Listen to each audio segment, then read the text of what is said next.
It's cool. Okay, so we're going to do this case of Seath Jackson. I've done this once before, but it's about 3 years ago, 2 years ago maybe. We're going to do the case of Seath Jackson from America. We're popular 64 as well. We got to popular 19, didn't we, today, which is amazing because I did 2 little lives. I will be live tomorrow daytime. We'll be catching up with some stuff tomorrow. We'll talk about Josh's case again tomorrow as well because Ash is relying on me and I literally have not been in a good place. So, teenage love is, you know, your first love is normally ends wrong, not this wrong, but it's, you know, we know that, thank you, Jacqueline, we know that your first love is often traumatic. It can be quite a lot, and it often leaves a scar on your heart for the rest of your life, whether we, you know, you always remember the first one. Now, Seath Jackson, he trusted his first love and it cost him his life.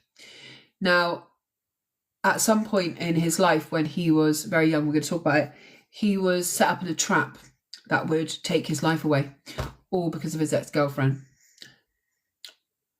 So Seath Tyler Jackson lived in Summerfield, Florida with his parents and 2 siblings. He was the youngest of the family. And by the end of 2010, Seath Jackson was in his sophomore year of high school. He grew up enjoying the simple rhythm of small Florida life, small town Florida life. He lived in quite a small town. He liked climbing trees, skateboarding and riding his BMX bike.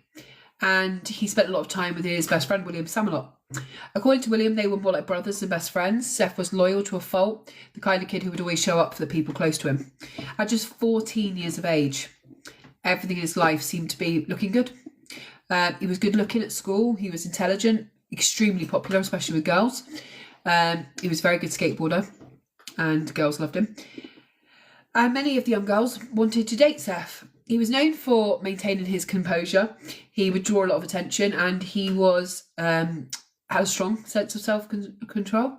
I know, Pink Sauce. Mine was horrible to me, my first love. And I'd go draw him back along. He's been in my TikTok live recently, actually. Just said nothing. I was like, well, yeah. We both said we were going to start TikTok. He was going to start gaming. And I was like, I'm going to start true crime. And now I've got 300,000 followers nearly. And he's got 26. And I'm one of them. I saw him doing a gaming live recently. And I was like, I don't even know how you go live with 26 followers. And literally, I'm going to go in and send a heart, mate. You broke my heart. Yeah, so I hope he's not in now. Seath shared many interests with his friends, including love for mixed martial arts, and he had a growing curiosity at that time, at 14, for girls and partying, and he kind of got to know like a group of kids that weren't that amazing, but Seath really got on with all kids from all. I didn't love it, Kirsty. I used to walk past his house 65 times a day just in case he'd come out at one point. Oh, I'm just walking past, just up this dead-end street. 2 a.m. in the morning. Oh, fancy seeing you here. Watched him do dishes through the window. I didn't really. Binoculars. Should we give fun? No, do not show him any support. He didn't show me any fucking support. You know what I mean? He did get me into 2-pack though, so there is that. So yeah. So in 2010, Seath began dating Amber Wright, a petite, striking redhead. She was confident, popular, facial piercings, quite a cool girl, and the chemistry between the two ignited almost immediately. And Seath became quickly very in love. I know, infatuation is scary, isn't it? He became quickly in love with her, and she did with him, but it was a very toxic relationship. Like when they were together, they were all over each other, then they would argue, become very fraught. Now, they were very inseparable. Seath and Scott, who are Seath's parents, they said the couple were constantly at their house watching TV, shooting hoops in the back garden, playing basketball. I joined a basketball team because he played basketball as well, I remember. Oh, God. I actually even got a Kobe Bryant shirt and I would play basketball. No, I didn't. I had Big Shaq. I had Shaquille O'Neal and I actually ended up playing in a league and all sorts just because I wanted him to love me back. Oh, God. No, I did. And I wrote a diss track about him, Amber, and I played it in the basketball. I wrote a diss track about him. I was 15. Yeah, I did. On a tape. Yeah. I was really good at basketball. I ended up getting into a centre of excellence down in fucking Plymouth and playing with the Plymouth team with a man from America who used to play for Philadelphia, who trained me every Sunday. I was in the newspaper. I showed everyone recently, me with Salvador in the fucking newspaper. No, he moved back to Daventry. Yeah, I can't tell you about this track because I would be cancelled. Some of the stuff I said on there was wild. Yeah, no. I can't. Yeah, so before long they were inseparable. I did go all out, Kay.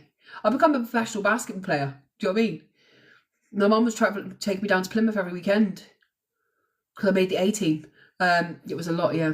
I was telling my kids about it recently. They were just looking at me like I was the saddest person in the world. I might still have the diss track somewhere. So before long, the parents said they were inseparable, and as are normal parents, they were worried that she was at his house so much. Do you say dedication or delusion? Because it felt delusional at the time. At the time before, it was so good. Literally. So in early of March 2011, Seath made his feelings public on his Facebook page, declaring his love for Amber. And despite the intensity, the relationship was far from smooth. It was marked by frequent jealousy, arguments, and a lot of their time together revolved around drinking alcohol and smoking marijuana. The couple was plagued by constant trust issues, and these rows would erupt. And Amber was known to slap Seath. I was in the paper, Sarah. I'll show you the article tomorrow. I'll find it again. It's upstairs in my drawer. A black and white picture. Me, massive face. Looking too chubby to play ball. But played ball. People just moved out of the way because I was big, I think. Literally. I believe I can fly. Singing R. Kelly's going to get me in trouble, isn't it? Well, anyway, let's move on. Jesus Christ. So yeah, it was very much can we just forget that part? It was very much a fraught relationship. The relationship abruptly comes to the end in the middle of March of 2011 when Amber suddenly decided to end it. She didn't want to be with Seath anymore. The relationship itself had been marked by conflict, instability, and breakup proved even more destructive. Now, the breakup between these young people, now you've got to think, 14, drinking marijuana, alcohol, being in this intense bubble of spending every day together, you know the breakup's going to be bad, right? People who tend to be obsessive, even in relationships, and the breakup's awful. On March 28, Seath wrote and posted on Facebook that he was single, and within days, the couple began trashing each other. They were saying things about each other sexually. They were saying things about each other. Very public social media jabs at each other. And their public fallout was very public. It was in full view of their family and friends. Now, at some point, it came out that Amber had been cheating with this guy. So this is Amber. This is the new guy. And so Seath began calling her a slut and saying she was a cheat and putting all this stuff. He even put on one post that one of the reasons that she had left him is because her new boyfriend could get her methamphetamines. So you can see this is getting really out of hand. On one of the posts sparked 37 comments, with several of Seath's friends criticising both his choice of words and accusations. And his friends were calling him out. And I like this because I like it when young people call each other out because it's hard to have morals when you feel ganged up on. But they said to him, like, you should never call a girl that. You shouldn't call her a slut. Like, regardless if she's cheated or not, you shouldn't be calling her that. And he was very angry. They were 14. Yeah. Amber, in turn, used social media to voice her own feelings. She claimed she'd never loved Seath and said, just do me a favour and consider me dead to you, Seath. I never loved you. I don't even want to hear your fucking name. In another post she wrote, and it's always the Ambers, isn't it? It takes a real man to accept the fact we got broken up with. Seath responded saying, we both need to let all of this go. Yeah, we split. Yeah, it hurt. But I'm over it. But I'm not going to let Mike have his cake and eat it. Who even is Chloe? The Mike Seath mentioned was 18-year-old Seath Michael Shane Bargo. So she's 14, he's 18. Now, Michael Shane Bargo, 18, was the boy that Amber had been... Oh, sorry, Amber, I didn't know you were in here. Sorry.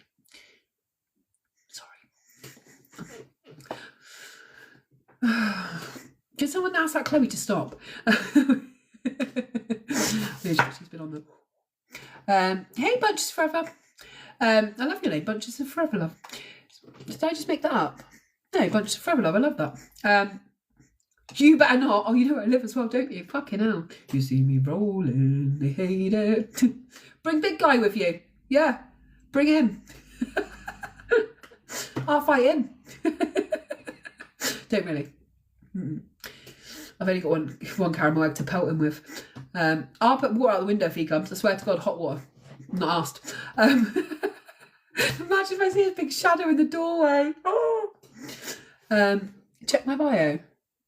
I specialise in artificial flowers and chocolate bouquets and affordable prices. That's really good. I'm going to follow you back. I love a chocolate bouquet, especially if you've got caramel in. So Mike, sorry about my ADHD tonight. Michael Shane Bargo was the boy Amber had been cheating with, and Seth learned that Amber and Bargo were together now in a relationship, and they had said he said his jealousy was just consuming him. He couldn't understand. Oh, cool. We'll have a look. He couldn't understand how she could move on so quickly. And for him, who was saying publicly, like, I love this girl and she's cheated on me, she was going, I don't give a fuck about you. And it was really, really hurting him. Seth had known Bargo for some time and their animosity was obvious. They openly despised each other and always had.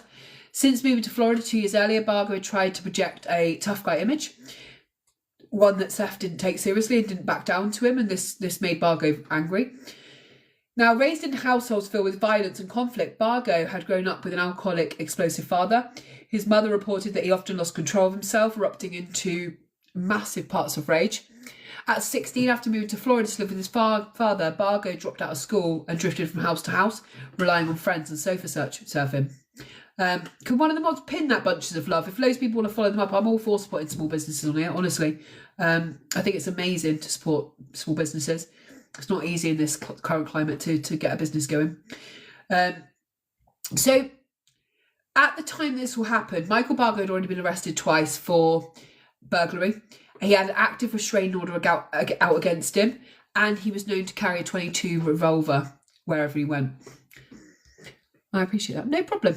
I literally, I love it when people do little gift things as well. Like getting a gift like that, like artificial flowers you can keep forever, or like a chocolate bouquet or something. It's so much more personal. Like, I just love stuff like that. Amber would claim that her relationship with Bargo had been nothing more than a way to provoke and hurt Seth later on. And if it had been her intention, she succeeded because Seth was devastated. I do as well. I love personalised gift. Seth's attention quickly turned to Bargo, who became the focal point of his anger. Oh, okay. Bunch of love. You can always come in and I'll always get you some followers. We can always see what you're doing. I'll have a look when I go for the live, what kind of post you've got. So, Seth had began taunting and openly threatening Bargo on social media. And he had reportedly said, fight me. Like, have a fight with me. A one-on-one fight. Some of Seth's friends then got drawn into the rivalry, which got quite serious. And they had got involved in trying to get this whole fight to happen between Seth. Hey, Joe. He was trying to get this whole fight to happen between Joe and Seth. And the friends were kind of baiting it out. Now, Amber told Bargo that Seth had been physically abusive during their relationship, which was a lie, in order to get him angry. And in this, we see a very manipulative young lady who just wants Seth to pay.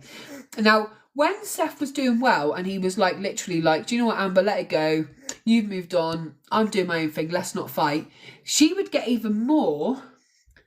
Oh, amazing bunch of Forever Love. I love that. She would be madder when he was just doing his own thing. She wanted him to want her, but she didn't want to be with him. She's a very fucking manipulative little girl, this girl. And then she starts telling people after she can't get him in other ways, he used to abuse me, he used to physically hurt me, which has been proven through the courts that didn't happen, that Seth didn't do that. As the conflict escalated, Bargo wanted his friends to share his hatred of Seth. The feud soon dragged in Amber's 16-year-old half-brother, Kyle Hooper, who was dating another girl, and during the fight between Seth and Bargo, the girl broke up with Kyle over the phone. And when Kyle went to confront this girl about breaking up with him, he found her in bed with Seth, and this really, really went off the deep end. Now, Seth had slept with Amber's stepbrother's girlfriend, who he just broke up with, and they're all getting at each other all the time. But, however, this does not account in any way to what would happen later. Now, threats started being thrown left, right and centre here. And Seath wasn't innocent with the threats. He threatened to burn down Amber's house. He said to her, like, if you don't just fuck off, like, I'll end this. She had threatened him. We had her boyfriend threatening him. All sorts was happening. Well, it's true. We can all read this. Read what, Katie? You can all read what? You don't have to be there if you don't want to. Yeah, it's it was all a lot, and they started going and started going and started going. 14 hours smoking a cigarette, playing b-ball. Let me help you, Katie. There you go. Now you can't. Now you can go read it by yourself. The only way you can read my notes is if you get into my house. That's the only way you can read exactly what I'm reading. So yeah, come on over, baby. So this was getting dangerous now. So these back and forth threats are at the point where, with teenage boys particularly, she followed me as well. It's like, why are you following me, Kate? It's always the bloody Scottish, isn't it? I'm only joking. She can't. I'm taking on you and Joe, and that's it tonight. I'll take Katie tomorrow. Can I? Yeah, all come over. Just bring chocolate. Bring chocolate. I'll bring sweets. So with teenage boys, we know this, right? When teenage boys start going at each other, this eventually will spill into something more. Like, you've said you're going to do something, you're going to have to do it at some point, and you're going to see each other soon. When you tell each other, I'm going to do this and I'm going to do that, at some point, I'm only joking, I love Scottish, at some point this is going to happen, right? And something bad's going to happen. After learning that Amber and Bargo head to a local party, Seath shows up to confront him. The argument quickly escalates, and Seath ends up knocking out the older boy in front of everyone. And you can imagine how this was taken. So a 14-year-old boy shows up at the party in front of Amber as well, the girl they're both fighting over, and clean just knocks him out with one punch. And the humiliation of this would leave a wound that Bargo just could not swallow. And I don't get this. Like, this is what I think, I don't agree with anyone fighting. I don't like violence. I can't even watch a street fight. It's not for me to watch at all. Like, I hate violence. I instantly start panicking. But a one-on-one fight between lads, we can't avoid that sometimes, right? And this was how it was done. Seath did it the right way. This boy had been baiting him. He had been baiting him. He turns up. He pushes him first. Bargo pushes Seath. Seath knocks him out. Then that should have been done. You've had the fight. It's done. Like, it should be done, but it wasn't done. We're falling behind that competition again. We're 36 now. Can we just get the even just the little gifts in the gift goal? Like, just these ones at 10p, because then we could just keep going up rather than go backwards. Thank you for helping me. So the humiliation would leave Bargo with a wound that he just could not swallow this. At that moment, Seath had no idea that Bargo would become more than a romantic rival. He would become his killer. Thank you, everyone, so much. If there's any group in Bellevue considered the wrong crowd, it was the teens who hung out of the trailer of 18-year-old Charlie Eli in rural Summerfield in Florida. The trailer had become a popular gathering spot for kids looking for party away from parents. With a husband in prison and bills to pay, Charlie rented rooms to teenagers. Now, Charlie was 18. She had a husband in prison, like I said, and she would rent rooms to she would rent rooms to a boy called Justin Soto, who was 20, Kyle Hooper, who was 16, and Michael Bargo. And she would use this money to pay her bills and to send money to her husband in prison. Kyle Hooper had left his home following a fight with his stepfather, sparked by drug abuse, and Justin Soto carried juvenile records, including charges for possessions of weapons on school grounds, assault and burglary. As for Bargo, he positioned himself as the group's proclaimed leader on a group that regularly gathered at this trailer. Now, on the afternoon of April the 17th, the group was gathered at Charlie's trailer, as they often were. Present that day were, so I'm going to show you the people that will be involved. I'm going to start soon. I'm going to start doing my podcast soon. I'm trying to do a million things at once at the moment. I always just literally forget what I'm doing, but I do need to podcast. Where are the people that I... Oh, God. Sorry about my case face now. I've got so many from today. Am I missing it? I seen it earlier. Okay. Is this it? So these are the people, okay? I'll just put it bigger. So we have Michael Bargo top here, Justin Soto, Charlie Eli, Amber Wright, then we have Carl Hooper, and we have Justin Wong. Hello, Grumpy. How are you? So these are the people that we are going to talk about what they did. Not a straight eye between them. Who've got the bong eye?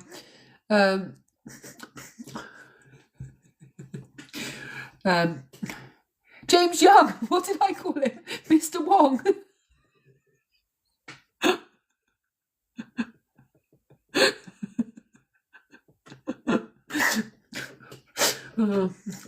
My nan had really bad hearing, and my dad's friend was called Oliver Bazardi, and he was Asian, and my nan used to call him Chinese Charlie because that's what she thought he said his name was.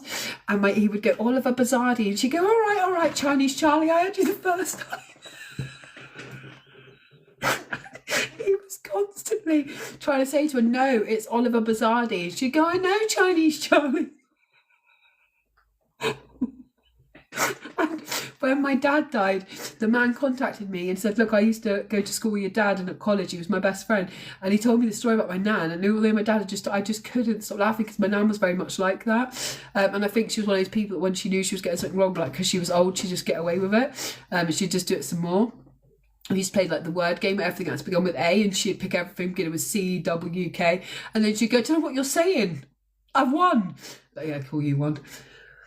They'll probably make a clip of that and call my nan racist, but you know, God rest her soul. So present that day were James Young Havens III, not James Fong Wong. So here's who we've got. We've got Justin Soto, Carl Hooper, Amber Wright, Charlie Eli, and 37-year-old James Young Havens, who is the former stepfather of Amber and Kyle. So we've got a real family affair here. At one point, Michael turns to Amber and says, you know what? Why don't you call Seth and get him to come over? And Amber's like, for what? And he's like, let's kill him. Let's kill him. And everyone agrees. Bargo planned to use Amber to lure Seth to the trailer, making him believe she wants to rekindle their relationship. And he may have actually. And we know that with young kids, like they obviously like each other because there's so much kind of stuff going on. So they lure him to the trailer where they intend to torture him and then kill him. Just minutes after hearing Bargo's plan, the five of them agree, and much like teenagers planning the detail of a party, they begin hashing out the grimmest, most twisted details of their plan, and they're excited. During the discussion, James, the ex-stepfather, decides to go home, claiming he felt uncomfortable with the situation. He went home, but he didn't do anything. He didn't alert police, he didn't alert no one. Shortly after 7 p.m, Amber texts Seth, telling him she hopes to get back together and wants to see him. She works to put him at ease, assuring him that he could trust her and that she still loves him. Now, Seth is very unsure, and he says to her several times, can I trust you? Are you setting me up? Can I trust you? And she's like, I love you, Seth. Like, I've missed you. I just want to be with you. Just before leaving a friend's house to meet her, Seth sent one final message saying, Amber, if you have me jumped, I will never forgive you. If I get jumped, say goodbye to me forever, right? Because I won't be coming back. So thank you everyone for the heartbeats and stuff. He knows already that something's up, but he decides like, I love her and I want to go and see her. Thank you, Amber. It's not always Amber's. I'm only joking. Bunjo. Sorry. Thank you so much. Thank you everyone for sending the gifts in the gift goal for the competition. I love you all. Even with a nagging sense that something is not quite right, Seth's greatest fear was getting beaten up. Now, Seth, although he could fight if he needed to protect himself, thank you everyone. Thank you, Amber. Even if he didn't like violence, and he didn't like to fight. Hey, everyone coming in. But he could fight if he had to protect himself. I know I wish sometimes, and I know he's only 14, so I don't blame him, of course. I think sometimes if we listen to our own intuition about people, then we would save ourselves so much pain. One of my mods that left recently, do you know what? I knew for 3 years there was something, and I knew it. And because of that, I didn't have a close bond with that person, not in one-to-one conversations, because I just thought, like, I kept thinking to myself, like, if my kid was your age and was making as many excuses not to do shit as you are, like, I would never have that. And I just kept thinking to myself, like, I never had a one-to-one, like, good relationship where I'd, like, tell them funny stuff, what was going on. It was only ever about comic crime and what we were doing online. And I knew that wasn't a good person. I just felt it. And then when everyone said later on, like, oh, I didn't know she'd be capable of this, like, I kind of in a way did. Like, I did know. And I wish I'd listened to myself, but I just felt so like, I felt to myself, like, oh, but she's so this, she's so that. Like, maybe I can help her. Like, maybe she needs people around her. Like, and I just wish I'd put myself first just once and been like, actually, but I don't need this. Your gut does tell you. And I think gut for parents as well, 100% mum's intuition will win out every single time. Yeah, one of my ex-moms, Maggie.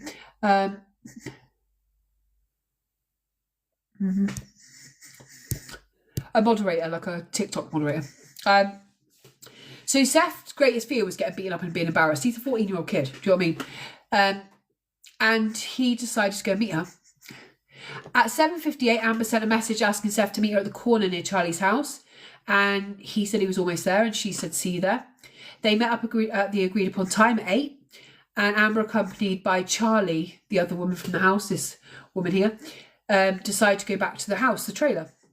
Once inside the trailer, he came face to face with Kyle, who acts friendly towards him at this point. Hey, Seth, how have you been? Let's squash things. Amber stepped in to calm everyone and say, look, just be friends. Like, me and Seth are going to get back together. And so she takes Seth into a bedroom so she can speak to him by herself. Amber! Oh, thank you, Amber. I love you. That's better than you come to my house and beat me up, to be fair. Yeah, of course, Hayley. Faced with the gravity of what was about to happen, he showed signs of... Oh, right, it's okay. So Kyle, at that point, Kyle backs out of the room. And Kyle said on the stand, which I found really interesting, he, at that point, when he left the room, thought about leaving the whole trailer. And at that point, when he'd come face to face and actually looked at Seth, he actually thought to himself, I don't think it deserves this. Like, yes, he slept with my ex-girlfriend. Yes, my sister is saying all this stuff, but I don't think he deserves to die. Thank you, Amber. I'm a real fun guy. So, Bargo quickly shuts these doubts off and says, can't you remember that he slept with your girlfriend and he's disrespecting your sister? Like, are you going to really let him do this? So, in Bargo's mind, he wants to do everything he can to... no, I love the mushroom. I'm appreciative of all the gifts. Thank you, guys. He decides, thank you. He decides he's going to do all he can to get everyone to hate Seth as much as he does. Sure, just because Steph knocked him out and at 14. Now, at this point, Amber is keeping Seth distracted with his back to the door. Kyle and Soto emerged from the bedroom and began beating Kyle with the pieces of wood. In the chaos, Seth manages to break free and sprint towards the door. And that's when Bargo steps in and he fires his weapon, striking Seth twice in the back. Even wounded with 2 gunshots to the back, Seth makes it out of the trailer and runs up the road. And he nearly reaches the main corner of the road when Soto caught up to him, knocks him to the ground, and along with Kyle and Bargo, they drag him back inside of the trailer. I know, Charles, things are severely injured but still alive. Seth was taken to the bathroom and placed inside the tub. Bargo then ordered Kyle and Soto to help Amber. Thank you, Amber. He then orders Amber and Charlie to clean the blood from the living room and kitchen while he stays with Seth. Later, Kyle would report hearing Bargo yelling, hurling insults, attacking Seth, and firing shots at him several times. He purposely shoots him in the knees so he can't run. Thank you, Smile Clips. He shoots him in the knees so he can't run. He is constantly shouting in his face, like, you're pathetic, you're this, you're that. Like, this is a guy that when you didn't shoot him, when you didn't have a gun, knocked you clean out. Like, you're a fucking wimp, you're a coward. Like, he was 14, you were 18. Thank you, Jacqueline. But he actually knocked you clean out in a fair fight. The fact that you need to tie him up and shoot him and all that shit to get to have your words with him, you're pathetic, dude. Then Bargo fires the final shot, striking Seth in the head and killing him instantly at 14. Where is my picture of Seth? 14 years of age. With that, the most disturbing phase of the crime began, the decision of what to do with the body.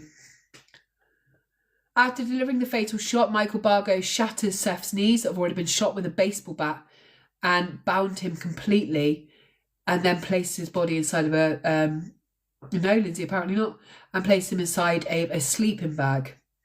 He then uses pliers to pull out every single one of Seth's teeth. The group then dragged the body to a fire pit that has been prepared on Charlie's property, flames already roaring. After placing Seth into the fire, they sit around the fire, drinking, laughing, chatting and playing guitar. They watch the body burn until nothing remains but ashes and fragments of bone, and this takes 2 days. Neighbours would later recall seeing the towering flames and hearing the popping sounds, which they thought were fireworks, and the horrific smell coming from the fire. They assumed it was just another loud party from that trailer. The next day, James Young, or as otherwise known James Wong, at least in this life, he returns to help the kids dispose of the remains. He assisted in placing Seth's body into a 3-gallon bucket, which they dumped into a nearby flooded lime pit. So just kind of scoop all his remains up into buckets, and then he helps them clean the last traces of blood from the home. And then they once they've dumped his body at the fire pit, they then go and play basketball as if nothing's ever happened. They're drinking, they're very loud. We know that Amber spent all night having sex with Bargo because she was so turned on by the crime. And now Seth always let his parents know if he was going to be home late. And on the evening of April 17th, when he didn't return and didn't call, his mother had an instinct that she had a mum's instinct that something was terribly wrong. Early the next day, she reported missing to the police, and soon the story was making headlines everywhere. A few miles away, Carl Hooper was watching TV with his mother, Tracy Wright. Upon seeing the news about Seth's disappearance, Carl admitted he had witnessed the murder, but he denied any involvement. And immediately, Amber and Kyle's mother, thank God, phoned the police instantly. She's like, nah, I ain't having kids who are murderers. I'm phoning the police. Later, she went to the local police station. She had no idea that her 2 children had played central roles in the murder. She thought they were just witnesses. She had no idea that her going to the police station that day would make sure her children would never come home either. Detective Rhonda led the investigation, and Kyle was the first to confess his involvement in the murder of Seath Jackson. He admitted to being the first to strike Seth in the head with the wood. Kyle said he then ordered Seth to run from the house, but it was left in shock as he watched Bargo shoot him. These are Kyle's own words from his statement. I hit him in the head with a stick, and it was in the chair. That was in the chair, so wood off the back of a chair. And I got him in the kitchen, and I said, now get out the fucking house. And then all of a sudden I hear bam, bam, bam. And he grabbed the body, put it into the bathtub, and then he was talking about how he was going to burn it. And there was a rock corner over here by Gator Mountain or whatever, and he was going to dump the ashes or whatever into the rock corner, the lime pit. When Bargo remained at large, Amber, Charlie and Justin Soto were called in to give statements. In Amber's first account that night, she said Seth had knocked on the trailer door asking to speak to her. Now, she denied arranging for him to come there. She had denied all of that. Which one was killed, please? Seth. She let him in. She said she sat on the couch where Kyle suddenly entered the room and started to strike Seth. She had no idea what was going on. Amber and Charlie panicked and ran to Charlie's bedroom when they heard multiple gunshots. They stayed hidden there all night, apparently, and only emerged the next day to find the house saturated in bleach. Charlie's version of events matched Amber's. During the interrogation, all the suspects were quick to place the blame all on Bargo. Which was Kyle, this one I'll show you. He is Amber's stepbrother, so he's the one, the ginger one here. This guy. We're number 33 in the competition, thank you guys. Now, they were all blaming Bargo, and the police allowed Kyle, Charlie and Amber to be left alone in the interrogation room, knowing they were filming them, which was really clever in this case, actually. The 3 spoke freely at that point. They're such dumbasses, these kids, man. They literally, as soon as the police leave the room, they start talking about it all. They are saying about their roles, like, make sure you don't say this, make sure you don't say that. And Amber's saying, like, I don't want the police to know I set him up. I don't want the police to know he was there because of me. We can't say that we planned the murder. Don't say you planned nothing. It can't be premeditated. And they're all just talking about it. Thank you for the koalas. Within minutes, they have effectively built their own evidence that would actually try them at court. Shortly afterwards, detectives located Bargo 80 miles away at a friend's house. Carl's confession led to the arrest of all 6 suspects within days, including James, who was taken into custody as an accomplice to murder. Despite being minors, all of them were tried as adults, and big up America for doing this right. Amber Wright, Charlie Eli and Carl Hooper were convicted of first-degree murder and sentenced to life in prison without the possibility of parole ever. So that's Amber Wright, Charlie Eli, Carl Hooper, all got life, no possibility of ever getting out. However, Charlie Eli achieved a stunning legal reversal when her attorney successfully argued she had been denied counsel at her original trial. A federal judge agreed that her representation wasn't proper, resulting in a murder conviction being overturned. In June of 2020, Charlie pleaded guilty to a lesser charge of second-degree murder and was sentenced to 10 years, with credit for time already served, and she was released immediately. Justin Soto chose to plead guilty and was also received a life sentence. James Havens was sentenced to 10 years in prison, or James Young Havens. He was sentenced to 10 years in prison for being an accomplice. And Michael Bargo initially pleaded not guilty, but ultimately was convicted and sentenced to death, becoming the youngest person ever placed on death row in Florida. In 2013, 10 of the jurors out of 12 voted to sentence him to death, and I don't see any other sentence for this guy.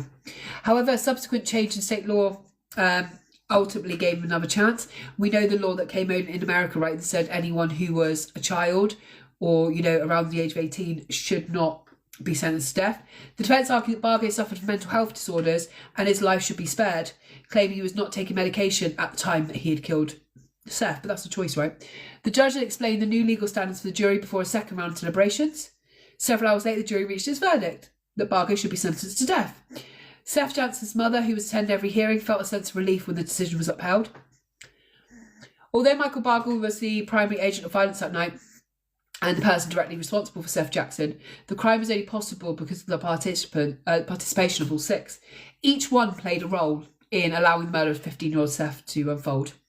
Each one stepped in to commit violence and get him to the scene, and no point did anyone say this is enough. Let's stop. Seath was at a clear disadvantage, surrounded by multiple people inside a house specifically set up to kill him.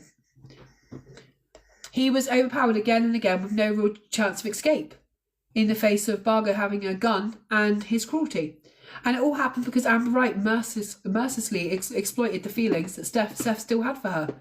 She was the one that brought him there to be killed. And this is a heartbreaking case. How can any decision you make in a relationship at 14 lead to you not being here anymore? Like, no matter what Seath had done or how bad it had got when they were all bitching and moaning. And I made the point in this live, as much as I'm trying to put it down to my ADHD, of how we are in our first love. Like, all these years later, like I was 15 back then, all these years later at 41, I laugh at these things. I think it's really funny. I've had conversations with said man when I'm like, oh my God, I was obsessed one night. And it's really embarrassing. Like, but we come out of it and we absolutely can see it and be like, oh my God. Or we look at our first love and be like, oh my God, are you joking? He looks like a cross between Chris Evans and a fucking what's it? Not mine personally. Man, it's like Jim Carrey's arse. But we literally, we make decisions and then we kind of move on and we kind of just get on with life. We don't think about it again. This is another picture of Seath when he didn't have his hair. This is Seath here. This is Michael Bargo and Amber. She's manipulative because she only got Kyle so angry, and this is her with Bargo again, by saying that there was domestic abuse when there wasn't. This is the six. What do you guys think of the sentences? I agree with all the sentences in this case. I really agree with... I don't know one picture gone. I agree with all of the sentences. I believe he should have been put sent to death, and I believe the others should never get out of prison. And I honestly think when you cruelly take someone's life, regardless of what happened, you knew... I'm going to put this up quickly when I vape. I am trying to... too much a lot. When you agree amongst six of you to take on one 14-year-old boy, you know there's nothing good going to come from that. And if any of my friends come to my house now and said, right, we're going to get someone here, no matter how big or strong they are, even if it's Joe, and then they go, we'll get six of us and we'll all just pan his face in. I'll get a weapon, I'll get this. At some point, thank you, Harbour, you should be going, no, I'm not doing that. No. If you can't beat someone in a fair fight, then you should be fighting them. That's it. I do think Amber should have got the death penalty as well. I only think Kyle should have got life. He'd still win. I think Kyle should have got life with no possibility of parole because his statements made it possible to charge the others. And I think, he'll never get out. And the death penalty could be very cruel because there's so many appeals and the family get dragged for it. Let me ask that question. How many of you think Amber should have got the death penalty? Not Amber in here, Amber from the case. Put a smiley face if you think she should have. Because I think this whole thing began with her. Her telling Michael Bargo, especially that Seth was abusive towards her, was one of the reasons he wanted to kill him.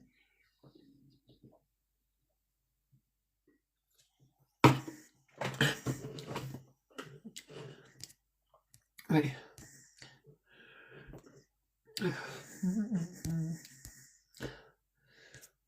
Do everyone think death penalty? My chair's very squeaky tonight. It sounds like I've been eating eggs. And it is my chair, Amber. Don't know why I'm beefing Amber tonight. Yeah, I think she definitely should have. Don't tell Joe. I'll beef anyone tonight. Blaming the chair. It's the chair.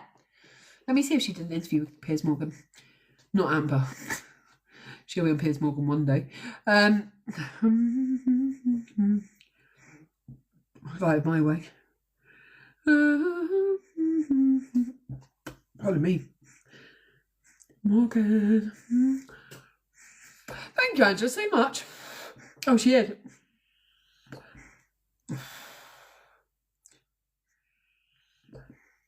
I think that was more... I can't play the whole interview, obviously. It's 46 minutes, but...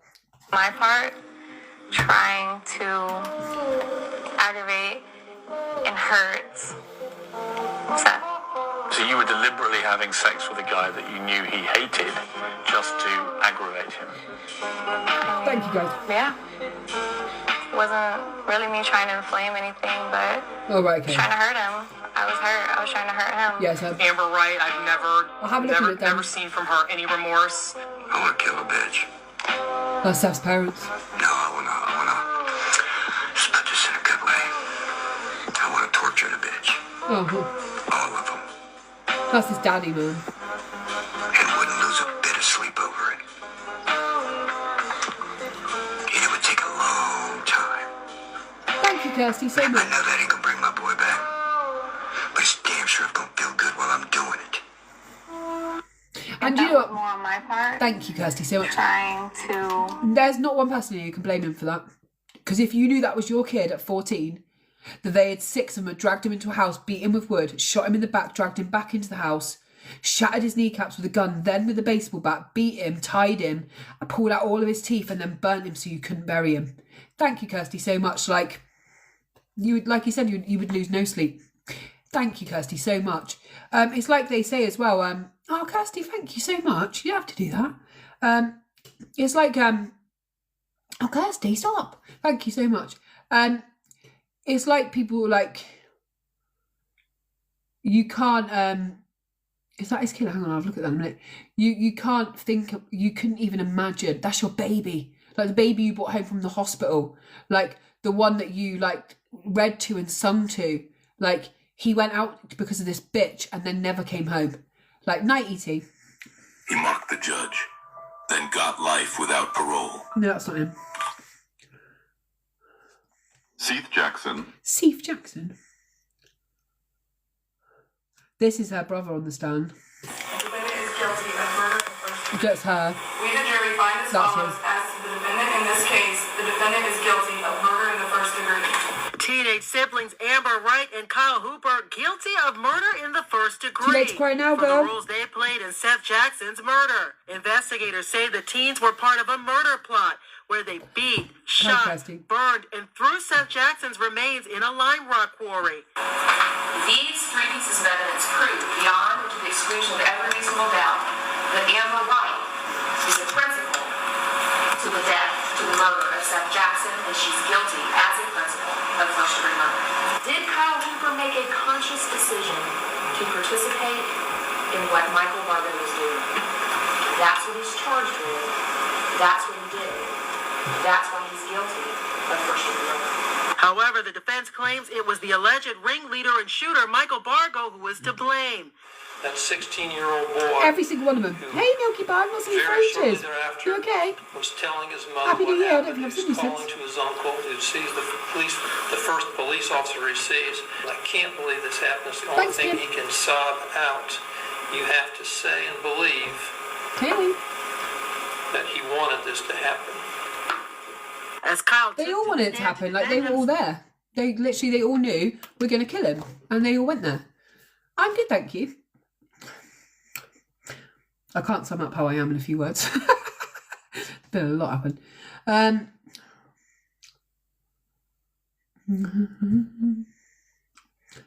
Jackson never would have come to that house.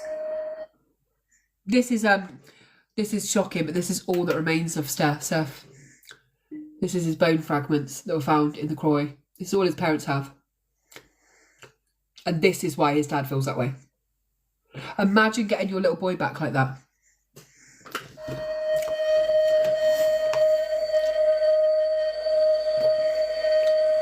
What was the moment when you knew that he was dead? How did you find out that awful news? I knew something was horribly wrong because Seth would have come home or contacted us or something Seath by Jackson. now. I don't care if that boy had to stop and use a payphone. He would have called me. He always kept in touch. Jackson never would have You come. can't even imagine the thing as a mum that you've had that girl in your house. She's watched your TV. She sat with you. She sat with your son.